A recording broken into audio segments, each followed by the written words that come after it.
Okay, hold on. Sorry, it's on now. Darn it. Okay. Okay. So again, to begin this session with where we left off, in terms of the topic of the GPE, we've been very technical, just breaking down the practice methods and so forth. So today we want to have just a very brief review, but also approach it from a different perspective, a different viewpoint. And that is overall what we're doing. It's like a lot of energy workers. We are manifesting in the physical realm more what I would call a complete capacity of our non-physical self, which means some people will refer to it as our energy body, or some may refer to it as our soul. So it's not anything that we're really learning, but we are remembering. So as you start to use your sixth sense, transferring the energy, you want to be able to do it in a more natural, spontaneous manner. I always give you the story of this one student that I had that would teach classes in English in China. She went there about, I think, once every 2 years or so. She wrote me a very interesting email. She said one day she was going out on her balcony, her attention would turn to, let's say, south, and automatically her chakra six would start to send energy. She had that event happen about 3 days in a row, but she didn't know why. She had no intention of sending energy. It was like her third eye just activated itself and it actually directed her to where to send it. Okay. A couple of days after that, she found out that there was an emergency situation in that area, maybe some kind of outbreak of an illness or whatever. And she understood, and she asked me, "Is this normal?" And I said, "No, it's just not normal, but it's very good because the founder always told us that by the practice, you would get experiences that would teach you more of the scope of what it is. We're just getting the basic fundamentals. It's like teaching you a new alphabet and you learn how to make, spell words, make sentences, paragraphs, and then later on you'll be able to write your own story. But you're using the basic elements of what you already possess. So this is nothing really new. And from that standpoint, you want to be able to draw this distinction between practice and application. Of There was a center head in Aruba when I went on Aruba to teach a class. They really opened my eyes because at that point of my practicing, I couldn't understand the difference between practice and application. And she said, "No, Stan, application is distinctly different. It's a different level. It's a more natural response. Usually in your practice, let's say you have your list of people every day. You wake up in the morning, you do your meditation, you give energy to yourself, and you give energy to the list. Then you go about your day. This is when you have a consolidated time frame that we refer to as our practice. This is a daily routine that we have. That constitutes just a basic fundamental practice. The application is when you're off doing your basic, daily routine, whatever that is. So the application is more spontaneous. And because it's more spontaneous, you're bound to get more vital feedback from it. So I know a lot of times, we go shopping, let's say for groceries, we may fail even as we're doing groceries, to transfer energy. Okay. We may go, let's say, to the post office and we're in line. Anytime when you're at some place where you're waiting, just generally our mind will tend to just like waver off into something else. You may be concerned about your income, maybe a family situation or whatever. But those are the opportunities where we should give energy to wherever our surroundings is, even if it's completely open. Send energy there because there's always an imprint that we leave behind when we transfer energy. Another thing too to keep in mind when you hear an ambulance go by, you don't have to know who the person is, the source of injury. Give energy. If you see a funeral procession go by, you don't know who the dearly departed is. Send energy. When you're in a place where anything that you sense that's off key or that's negative, this relates to your intuitive potential because your intuition will start to get more acute from the practice of using energy. Just send it. Okay. Sometimes it would actually direct you to a person. Like one day I was in Snooks, for an example, right? This actually happened. And all of a sudden, I turned to my left and I looked at the entrance, and this guy just walked in, and he had such an angry face on him. And the energy was very negative. Well, that's because of the intuitive potential told me, okay, something has upset the energy. So automatically goes, it would draw you automatically. And so the responses to send energy. You don't have to know what the effect will be. You don't have to know how the person is receiving it. You don't even have to know to what degree of a change that you're making. But the idea of it is that collectively, is we're always transferring. We're using a part of our non-physical self into the physical domain to raise the frequency. That's the bottom line. Okay. So we know how so much negativity is pervasive, right? It's because people just encounter so many obstacles and barriers in their life, and then they take it to the workplace or at home, and then they have anxiety and stress about it. Okay. We, on the other hand, we have this capacity to bring in a higher frequency of energy and send it, okay, as frequently as we can. Sometimes when I'm looking at television, even a sporting event, I'll just send energy to the people. Sometimes it works out too because I love women's basketball, for example. So they've been getting a lot of ACL injuries. So I have a list of people just in my mind to send energy to. But it's the same thing, with politics, with um, entertainers, whatever the situation could be. We want to make the transfer of energy. It's like a reaction, like a reflex, because you're developing your third eye. The more you do so, again, this is the application. The more you focus on that to make it just like second nature, the same energy, the more you're going to raise the frequency around you wherever you happen to go. Not only that, your intuition will start to gain more sensitivity. You'll be able to pick up vibes much more quicker. And Ken and I realize that in terms of martial arts now, it's not going to be that regular. You're going to get into an actual physical fight with anyone. That's going to be very rare. But you can use your awareness and your sensitivity 24/7. Even with you're in the happiest situation, that will come about. That would be useful. So we realize that. So this is why a lot of people can't make that connection between particularly martial arts and the energy work that we're doing. Energy work is the most natural thing because it just based on just human thought. The only thing that we're doing distinctively is that we're capable, we're activated to bring in a higher frequency of energy to transfer it. And as you tend to do that, you'll notice things coming to you. Okay. We've had some students complain, since I've really been sending a lot of energy, I've been getting a lot of negative things happen to me. I've had negative people come to me and they think it's a punishment. And I said, no, really, it's a blessing. You're like a spiritual doctor or a doctor of energy. So you're not going to have perfectly balanced and harmonious people come to you. You're going to have the most the most sick people coming to you in some cases.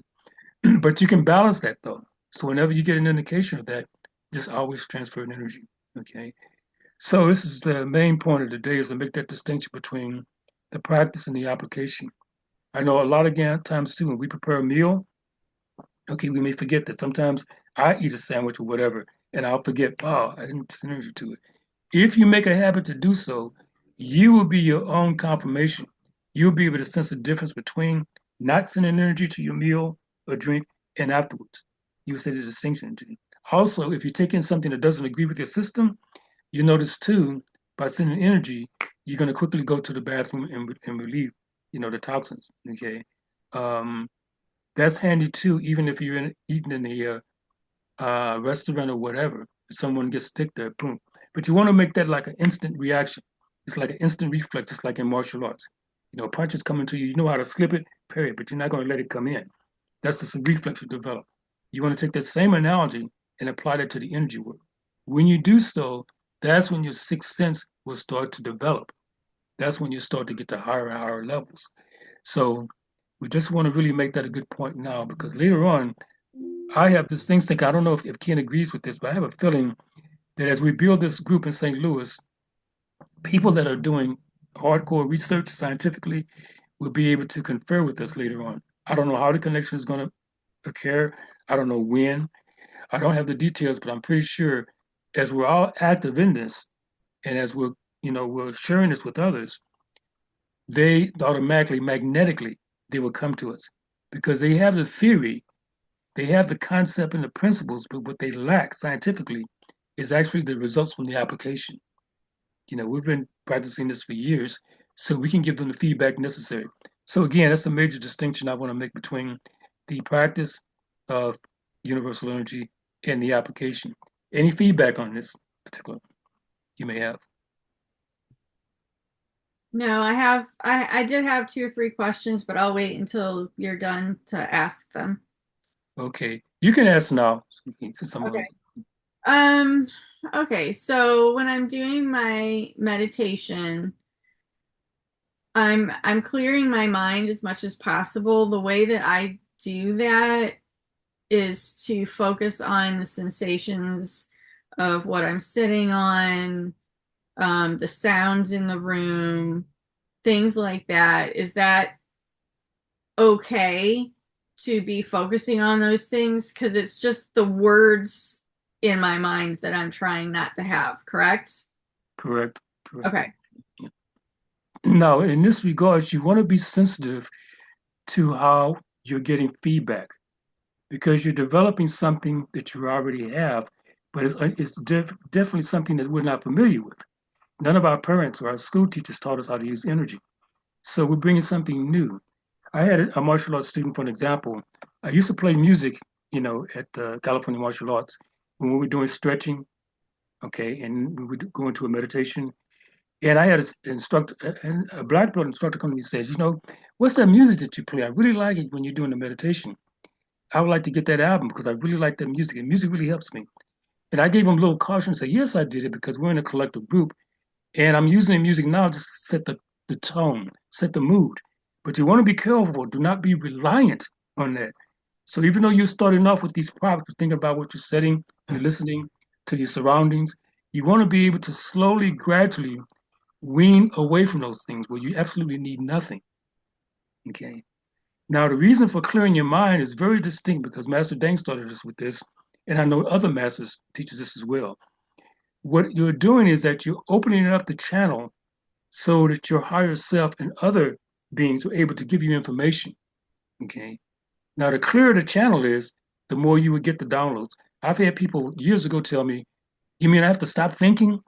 And they say, well, don't want that damage my brain or whatever, because they're so accustomed to thoughts constantly coming in. It is fearful. You tell somebody to blank your mind or clear your mind about thought, they're thinking, that's impossible.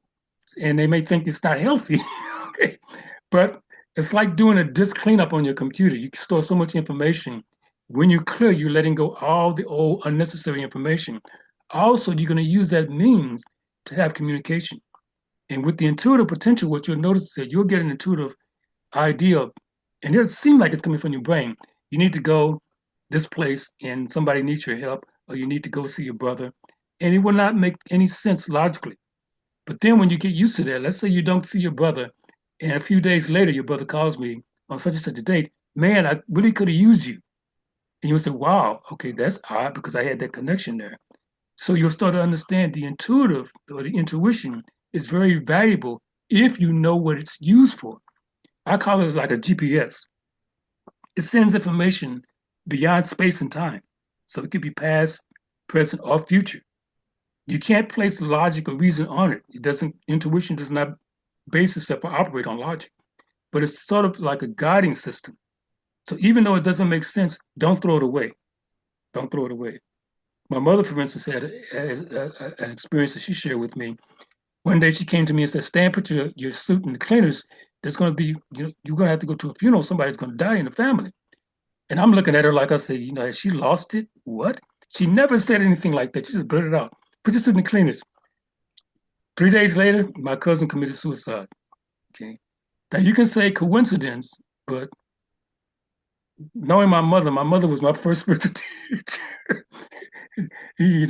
It's too much happening on that. Okay. But once you get the occurrence and the connection between the intuition and what actually happens in life, then you'll start to listen to it. Okay. And if it guides you, you start trusting it and then you'll follow through with it.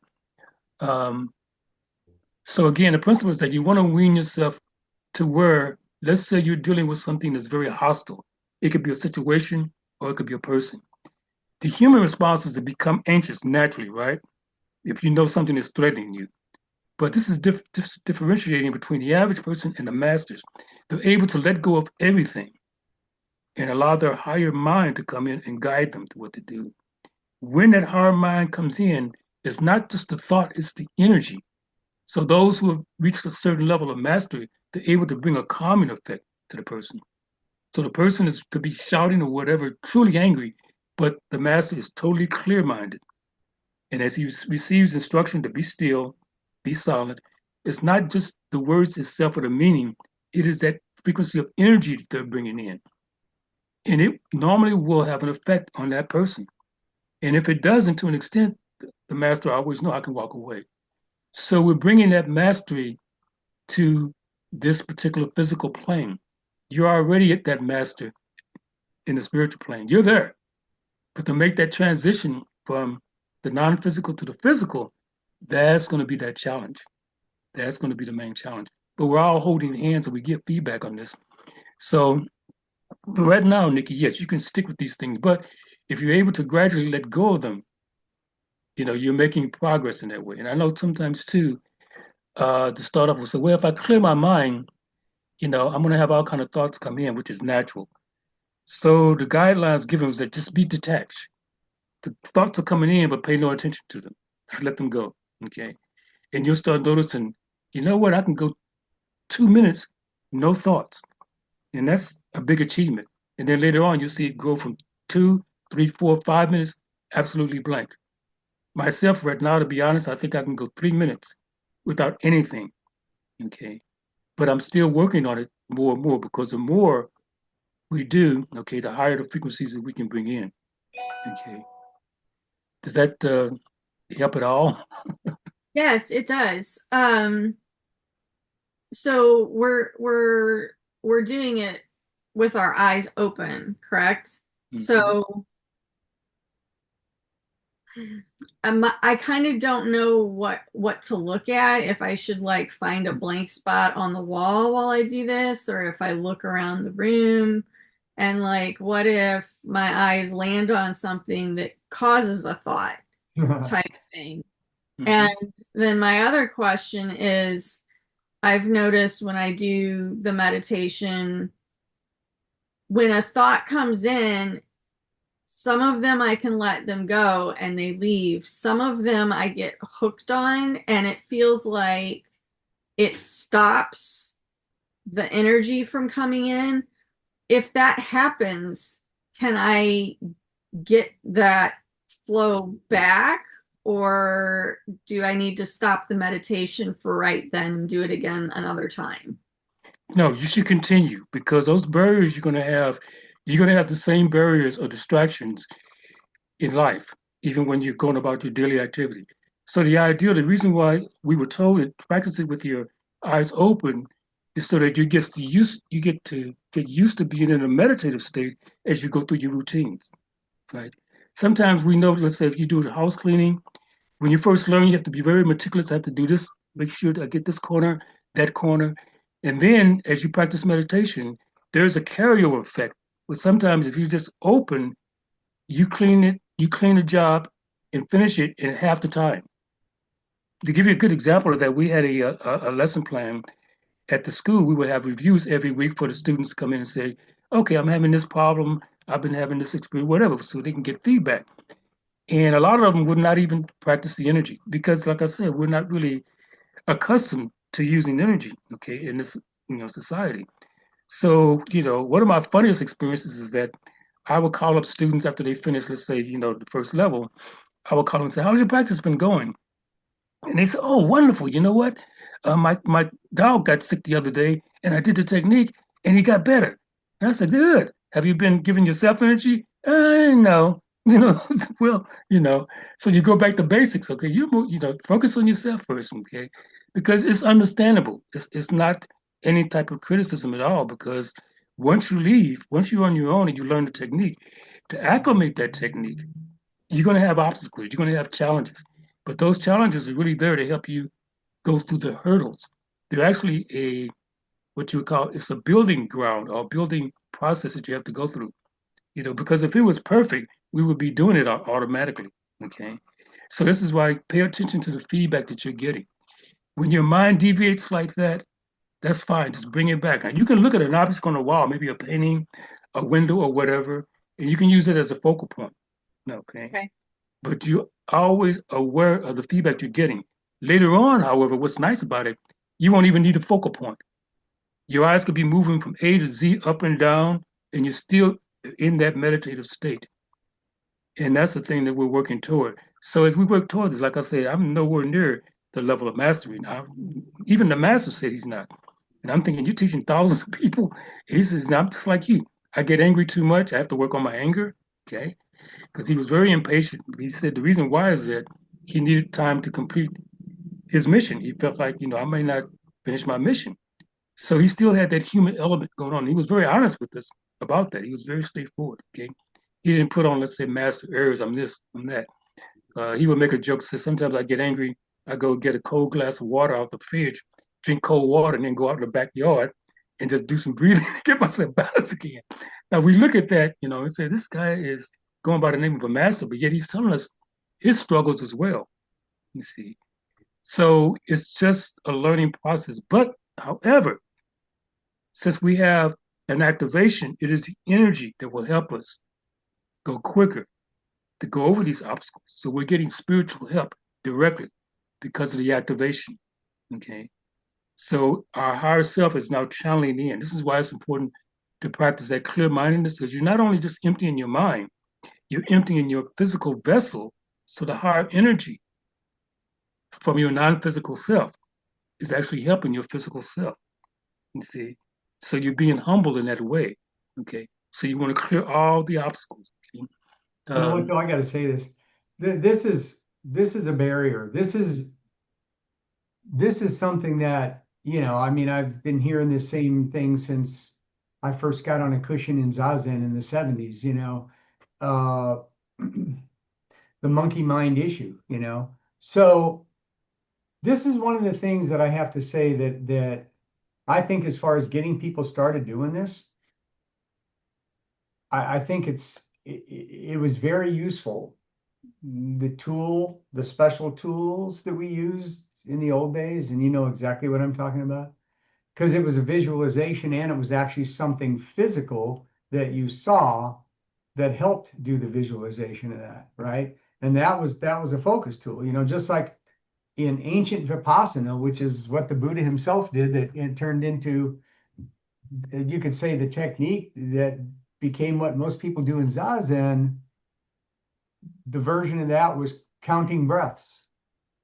That was the focal point, counting your breaths, right? So I don't think there's hardly any school of meditation, and that's still considered open focus style, because you're not reciting a mantra or something else. But I think that might be a barrier that can be a little tricky here when you're talking to people about clearing their mind. Like, look at all the years you've done this. Look at all the years I've done this in meditation before.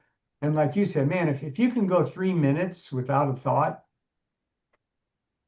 that's a lot.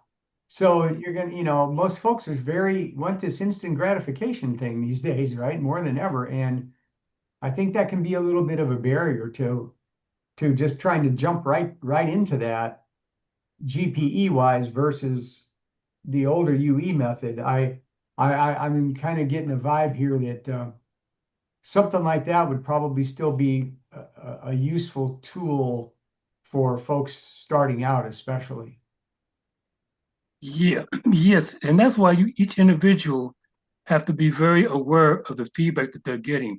Now, however, if they keep their objective on the fact, if they could develop this clarity, this total openness, then it would be an advantage to them. And I can explain to why sometimes when the master would teach, there are certain ways that they know that the students can reach their level. So they would give them props to have.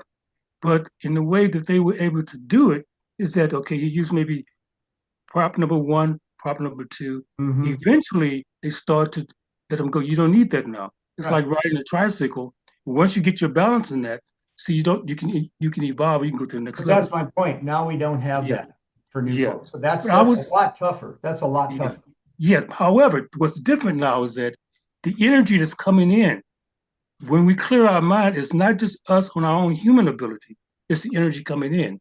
The other part is that it's the psychological element, is that when most people have trouble, then they have a tendency to give up. Okay. Yeah. Now, yes, and this is why Master always says we need to have frequent contact with one another and tell them it's okay. You're going to gain. Even if you struggle, let's say you do a 5-minute meditation and you only have maybe 15 seconds of total clarity, you see. Now, the human way of thinking, oh man, I was only clear for 15 seconds. But the spiritual element is that that's good. So they take a different perspective. Now Right. you take that 15 seconds, maybe next month, 30 seconds, maybe next we see because they're getting such a help. This is why when you have the phenomenon, and they confirmed this with me of the self material coming in, the other um, deities or higher beings, however you want to explain it, this huge influx of energy coming in, Mhm. they are changing the frequency. So it's easier now. And keep in mind is there's some people that already have this ability that's, playing the role of an average person. Now, the way Master would explain it is this: I'm not really teaching you anything that you don't know, but what you have to do is forget a lot of what you do know, because a lot that we've picked up is from the human society, the fear that we have. Like I said, you can look at that one situation, 15 seconds of clarity from a human standpoint. Oh man, I'm struggling. But from the spiritual, that's good. So you build on that. So it's the ideal is that you can do it. And once you start to let yourself go, you'll find out it's automatic. There's another analogy too about the advantage of having a total openness. Let's say you practice a form of transcendental meditation. And this Mhm. could apply to any meditation where you may start and they will tell you, okay, now you need to visualize this nice scenery. You have the doves flying through and the swans on the lake, whatever it is, something very peaceful. That's good. Okay. However, if the student starts to practice that, one day they start to practice their meditation, they start off with that visualization, that picture, and all of a sudden they start getting these negative thoughts because they had a fight with their loved one the other day, and that energy is still there. So they try to ignore it and push that away and try to go right back to that. But it's a persistence where that negative energy keeps coming in, even though they're trying to picture. So it's like a tug of war. So what they should do is that, and this is because you're getting other help, is allow those thoughts to come in. Now the key is this: when you allow those energies, that emotion, and those thoughts of that fight with your loved one come in, the training technique is to become as detached as you can. Just look at them like you're looking at a movie screen. It's not real. And this is what a lot of masters tell us. You experience it, it's life is like it's a dream, but it's not real. So you develop that detach. So that way it's non-judgmental. You don't judge the fact that you have this coming in. But by doing so, you flush that stuff out because you're letting it flush out. See? Whereby if you can stay in this tug of war and say, oh, if you can beat it, let's say you beat it on a Monday, you're able to maintain that visual. It comes back that Friday again because it's really telling you, you need to get me out of your system. See, it's like taking in a certain, let's say, medication where you have to go to the bathroom and let all this negative stuff come out. Okay. It's telling you, that's why it keeps coming back. It's telling you, you need to release me. You need to let me go. So you don't fight with it, you let it come, but you're getting help from it though. It may not feel pleasant, but if you do it, you'll get over it much quicker than, like I said, struggling with it. See, so that's the other idea too. And when you look at the attributes of many of the masters, this is one reason why they're able to withstand so much of a negative force coming at them because they're able to maintain that. So they're used to that, what I call that thought of detachment to bring that out. Yeah. So, but to be honest with you, like I was telling Nikki, if you have these props that you need to, that's fine. Another thing you can do too, which is very practical, and you notice Ken from also from the Sistema, if you're in a meditation and you have a problem staying focused, stop momentarily and do a breathing formula, really deep breathing formula, because it rejuvenates the whole system. You're relaxing Mhm. the whole system, and then begin again. And if you have to stop several times doing that's no problem either.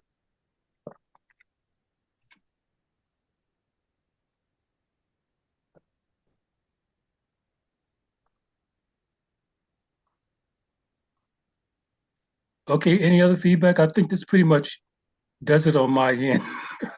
But it's a Um, beautiful, yeah, go ahead. uh, a question that popped up into my mind is how do we, or do we, are we able to send GPE to situations or is it just to people? And, can we use it on a personal level to send it to like bring balance or correction to an unbalanced situation the way that we would send healing to a person? Yes, that's a good question. And this is something that I probably didn't really cover fully in the beginning session. You're using the energy of the soul when you bring in a higher frequency. That energy is always based on unconditional love and compassion. You can send that to any situation whatsoever, be it person, animal, even the soul itself. So there's no restriction. The everything has that what you would call that composite of energy, that combined frequency. When you send it to, let's say, the soil, we had one situation where a person in Europe actually bought some farmland that the owner wanted to sell because he couldn't grow anything. The Yui person purchased the land and he used the formula that was given, and all of a sudden the crop started to really blossom. And the original owner wanted to buy it back. Okay. Because everything organic has a frequency energy signature. So we're dealing with the combined energy. If you do, let's say to a dog, that dog will not get the human level type of energy or frequency. It would get the frequency that it operates on. If you send it to a plant, that plant will magnetically receive the frequencies that it operates on. If you send it to, let's say, a war-torn country, it will, whatever frequency waves that it needs, it will automatically. So this is why the founder always told us, don't worry about the detail, because this energy is based on divine unconditional love, compassion. Wherever you feel like there's a need, let it flow. But when we let it flow, we're not concerned about what the results could be, because some people are attached to negativity. So even when you bring in a little bit of light, they may go through, they still may come back into fighting each other. And when we asked Pastor Deng about that, he says they haven't finished the lesson of suffering yet. They need to finish the lesson of darkness. That's why they can't receive the light. But you send it anyway, because even if you send it, maybe 10% or 5% of people will receive it. They're open to it. The other 80 or 90%, they set their own fate and destiny. So we can't change the fate and destiny for people. The funny story, I'll make this very quick. The master's own son was a passenger in the car that, he was in the back seat, and the husband and wife started a fierce argument. And he thought, oh man, they have to be cool because they're not paying attention to where they're going, right? Driving. So he told his father, well, Father, I sent energy to them, to calm them down. And they started arguing even worse. And when he told his father just laughed at him and says, well, you can't tell what's going to happen, because if it gets worse, then they need to get it over. So all this negative they're fleshing out. But to us, looking at it from our standpoint, it looks like the energy made it worse. But the energy can never make it worse. What it does is that it accelerates it, so they let out the negative stuff. But he did say the trip ended up well. They didn't run into anything, even though they both were barking at each other. So I look at it as like the perfect example with Rob Wood, is that I told him one effect when you have a virus or an infection, it's like normally if you catch the flu, for instance, it'll take you maybe 4 or 5 days. Now, when you treat it with the universal energy, instead of 5 days, the first 2 days are going to be rough because you're constantly going to the bathroom, your temperature rises, but it's not a negative effect. What it does is that it accelerates the healing process so you can recover. And that's just the information that Rob gave me. He said, sure enough, me and my wife, we use the energy, like we've been taught. And, in 3 days, we're over. Pretty much we're back to normal almost. But the first 1 or 2 days were really rough. So it feel like, boom. I had a lady at work that had the flu, and I gave her the first energy. This was like on a Thursday. And I told her, look, in order for this to really be beneficial, you have to come to work tomorrow so I could follow it up with another energy transfer. For some reason or another, she didn't come back on a Friday. I didn't see her till the following Monday. And she looked at me with a hard, stern look, said, what was that voodoo you did on me? Because on the weekend, I felt terrible. I said, well, how do you feel now? I feel much better. Okay, well, you needed to come back to get a follow-up. Okay, but that's the way that we've noticed it in terms of infections and the flu. It just really intensifies because it accelerates the healing process. But the beauty about that is that there's no side effects. Okay, so this is what I want all of you guys to do. The more you give energy, experiment on your own. We used to have experiments where we take a piece of beef, cut it in half. It could be steak or anything. Leave one out, give it energy. Don't give energy to the other. just compare. If you get, let's say, a gallon of water, whatever, or 2 gallons of water, put it in different containers, transfer energy daily to one, but not the other. So you need to play with this in order to test it yourself in order to get the feedback. Because it's one thing that the founder said, this teaching was meant to be collaborative with science. Science will collaborate. Matter of fact, he used to have classes that he would just invite scientists to learn. Okay. Um, because that will fulfill the merger. It's not spirituality and science differently. It's spirituality and science combined as one. Okay. And he was one of the very few teachers that really will openly pursue scientists and encourage them in class, go back to your laboratory and please experiment. Okay. Confirm it on your own, whether it works, whether it doesn't work. Okay. But you need to get that kind of feedback. But I noticed too, you get more open-minded scientists came to learn. And it seems like it was not deterring people at all. Uh, I don't have time to go into our treatment of HIV, but that's really remarkable. But one day I'll share the information with AIDS, because I had a group from St. Louis actually go to a home with AIDS patients, and these were terminally ill patients pretty much. The doctors couldn't do anything for them pretty much. And we had a success. But again, we didn't work with side by side with the physicians to collaborate or confirm what the reactions, what the actions were. They did a study in Thailand though, with the UE Center, working with terminally ill patients suffering from the HIV, from the AIDS, and they had a success rate. So it's very interesting that we use energy in cases like that. Now there's cases people will pass away, but when they pass away from the AIDS home that we were treating, they told us something very interesting. They said with the progression of the AIDS that these people had, normally they're in a lot of pain and distress. And they need medication. In these cases, the few people you had coming to your class, they died very peacefully, without any kind of medication, without any complaints of pain or whatever. Now, what that means, again, we can speak spiritually, but we need to also understand the science side of it. So that's why I'm very interested in see that collaboration between the two, because we got enough information worldwide. Remember, this is a worldwide teaching that it works, but we don't have the inner understanding of the process and how it works. But what's positive, definitely positive, is that there's no side effects of it. It fits in the way the body is originally designed.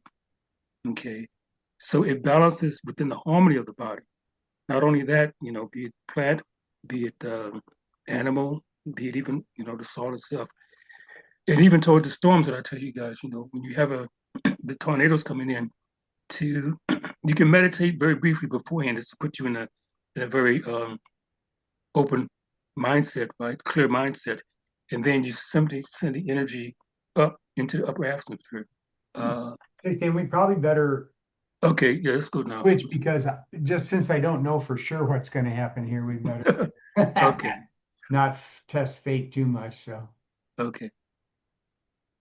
Okay, Nikki, how would you like us to proceed with this? Would you like us to give the questions and then you respond, or you give the questions and you give the response from the channel information?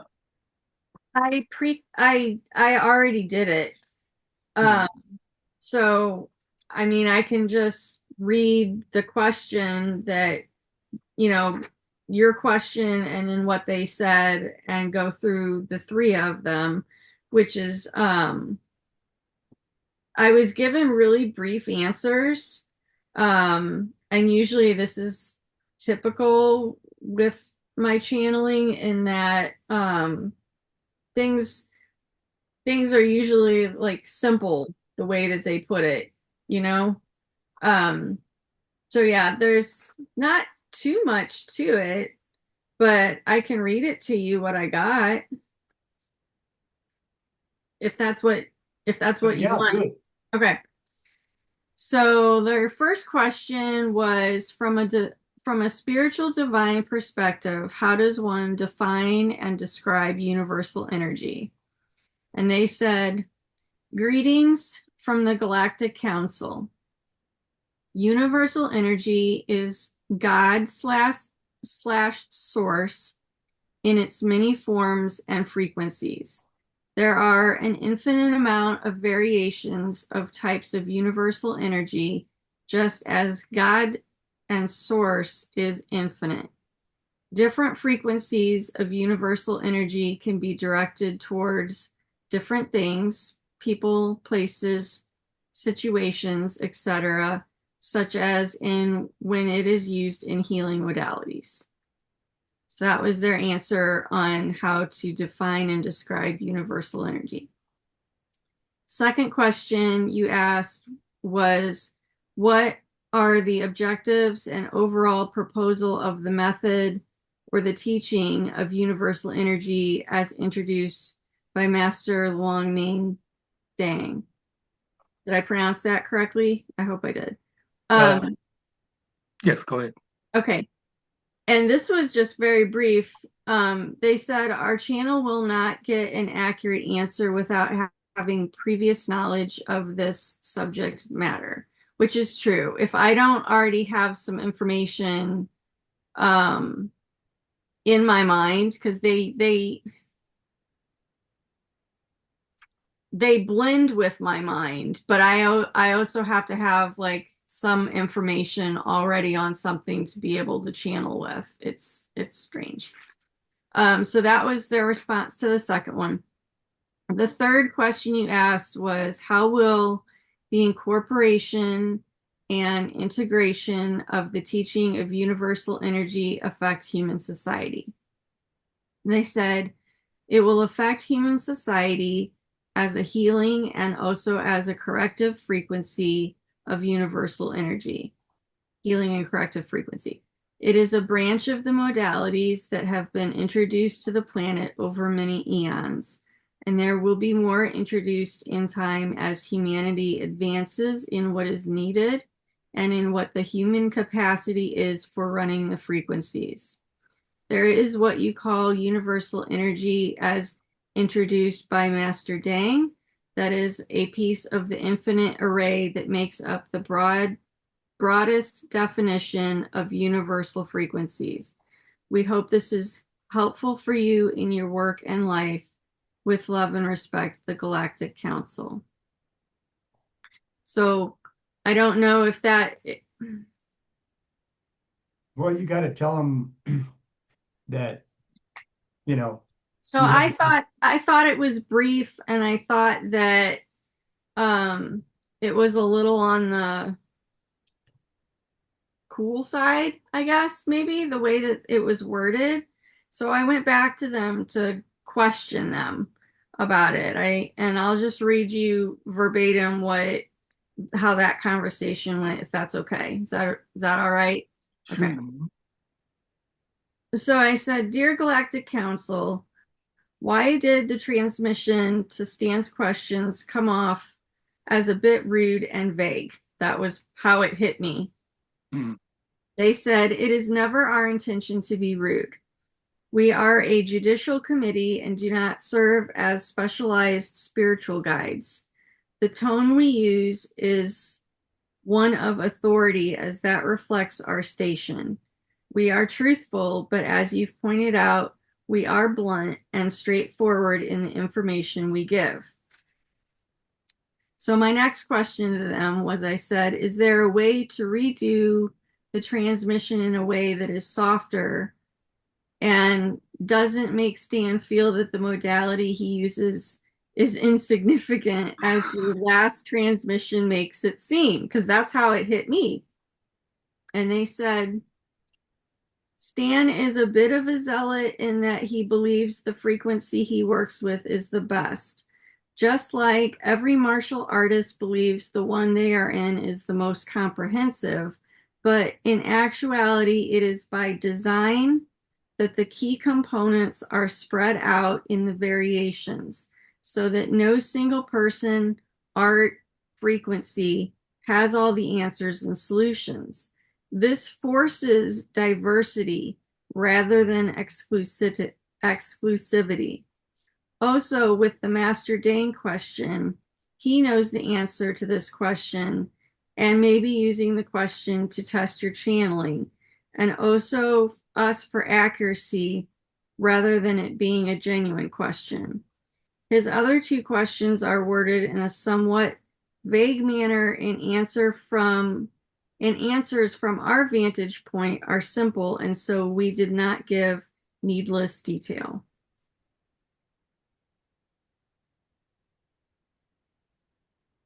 On my end, I'm I'm accustomed to them being very direct and concise, Mm-hmm, and yet with a lot of honor. mm-hmm, So I didn't at all feel like they were, you know, saying anything that would give a negative impression at all, because they're so high. They look at it in a very generic way and in a way that's comparable to the entire process, which is really beyond our human conception. We can't really see the whole process.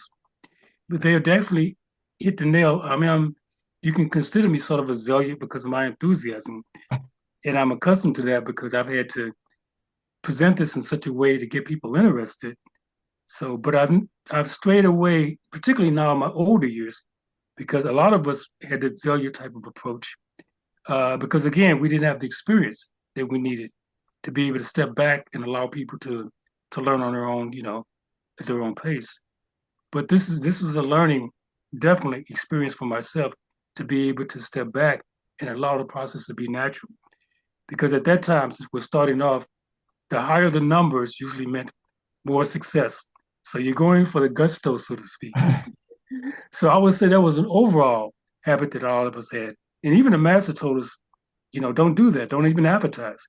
He said people will come by word of mouth. Yeah. But again, even though he guided us that way, that was a lesson for all of us to actually go through that experience.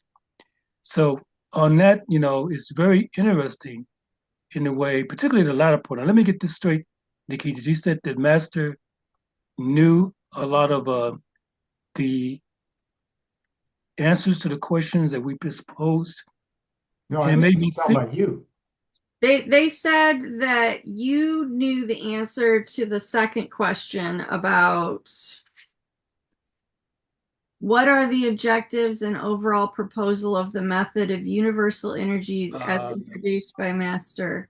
yeah, They yeah, said you already knew the answers to these things. they're right. Because honestly, I was testing them.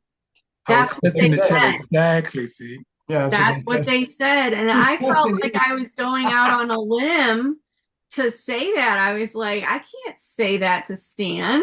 don't That's worry. fine. That's Yeah, exactly what they said. yeah, Thank exactly. you for the feedback on Nikki, all that. that does is give them more credibility I know. Mhm. Thank you for the because that's feedback. he just admitted that's Honest exactly what feedback. he was doing, and they know it. That's cool because it was everybody testing everybody there the way I was. Yeah. Yeah, Okay. Thank you. That's yeah, cool, really. yeah. But Nikki, I want you to know that, for me, particularly now at the age that I'm at the stage in life, is that I'm not that sensitive about it. And I don't want you to be that sensitive about it. Even when people denounce HUE, it's fine. If they criticize it in the most negative way, that's fine. So I don't want you to have unnecessary sensitivity in how I may respond to it.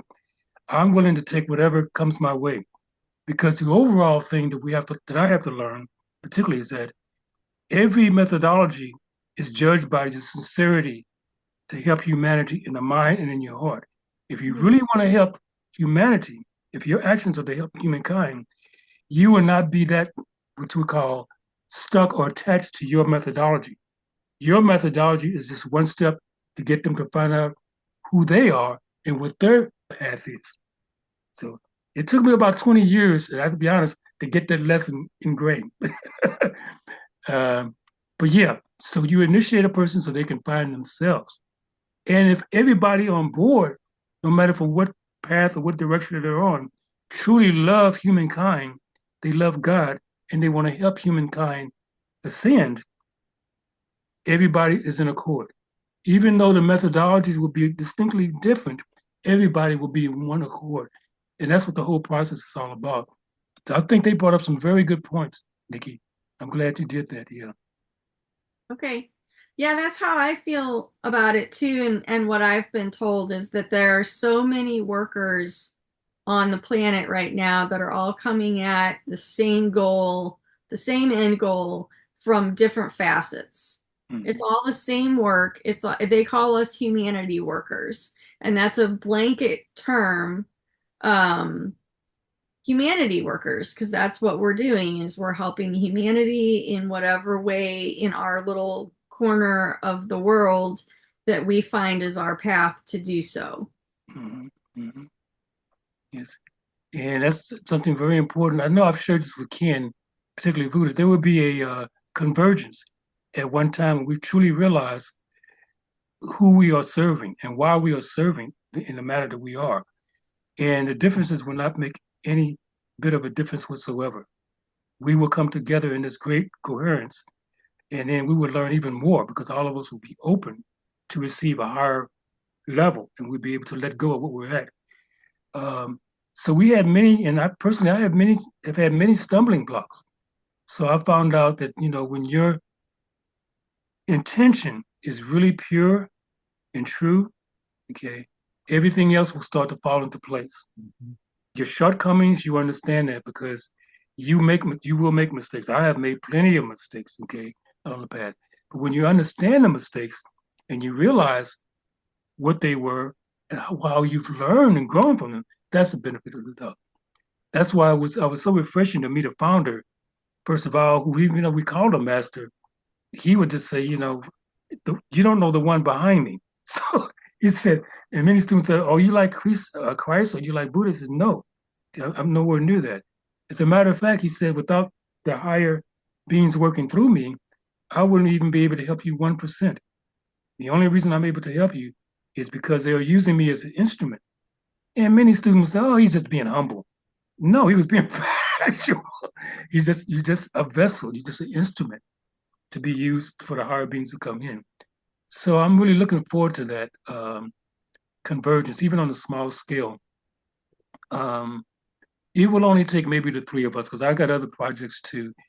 And Nikki, if you have anything in mind in terms of a challenge session or anything that you would like to do, feel more than free to mention it, and we'll organize right now. I don't know if you guys do, this is a good time for experimentation. Okay. And this experimentation to see how high we can raise each other's vibration, our own vibration, and get feedback and share the feedback with each other. Because we have the tools to use, and we will learn other tools as we progress.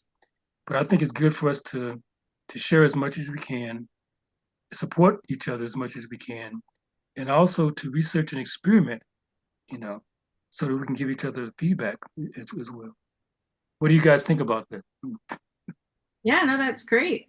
I think we'll just, it's the kind of the more, let's just say modalities, the more ideas we put out there, the more we're going to hit different people from different angles. I think that's just a natural way to look at it. And yeah, it'll keep things really interesting.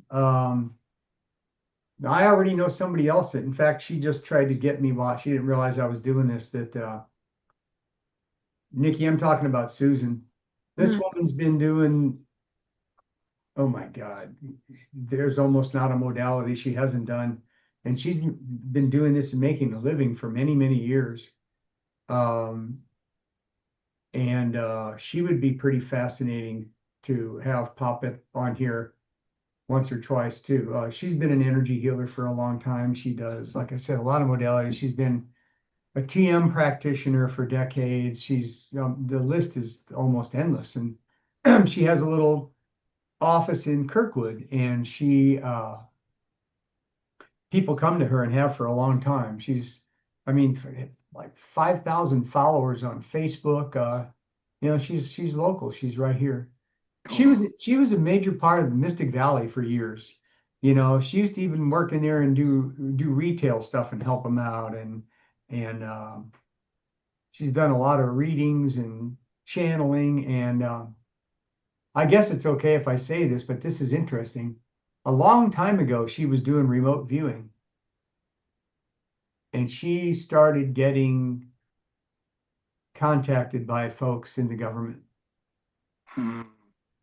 and she just chose not to participate in any of that. But she's got a pretty fascinating background. So that might be somebody I'm sure I could probably get her to want to jump on here sometime and let her do it her way, do her own presentation and talk about it. And she's not full time anymore. She finally just kind of back. She has two parents that are just about 90 years old. I mean, she's 70, so her parents were young when they had her, of course, and but she's having to do a lot of caretaking with them now, so she's not doing all this work full time. But I mean, her daily practice alone is a lot of time still, and she does still see clients and still does bookings. But I think it'd be pretty fascinating because there's a lot of tie-in with things you're talking about. Be another energetic healing perspective plus other layers of things to do with meditation. And so that'd be one of my recommendations. Plus, Nikki, yeah, I think as far as I know, you've never done stuff before that's gone on in YouTube, have you? No. So there's a vehicle, you know. What I'm wondering is, since I changed groups, so Right. And it is really different. I can really see a difference, man. yeah, Big my time. my Yeah. work is much different. Yeah. So Yeah. yeah, I don't know if I go into detail on that live though. I might share that with you like Yeah. Why don't you off. yeah, we can do it like that. We'll stop the recording in a minute if you want to just explore that with both of us for a second, and then Yeah. maybe that'll help you decide how far you'd want to go with that. Okay. Hey, Nikki, I just had this thought. Yeah. As far as doing this in this format, is it even possible for you to still go back to the other council? They're they are a part of my spiritual team now. Okay, But so you the can then. channel, well, no, because Oh, oh, the channel was actually transferred to the new group. okay. I only have one channel and it's with the Galactic Yeah, Council. okay. So then I can see, especially since you're newer with them, that you got to figure out what feel. Yeah. So, okay, well, Stan, why don't you want to just end the official recording here and then we can talk about that because it'll affect what we do in the future. Okay, now since we didn't record the opening meditation, Yeah, good idea. let's do another meditation. Yeah. Okay. We recorded it, and then we'll close this meeting. Okay. Okay, ready? And begin.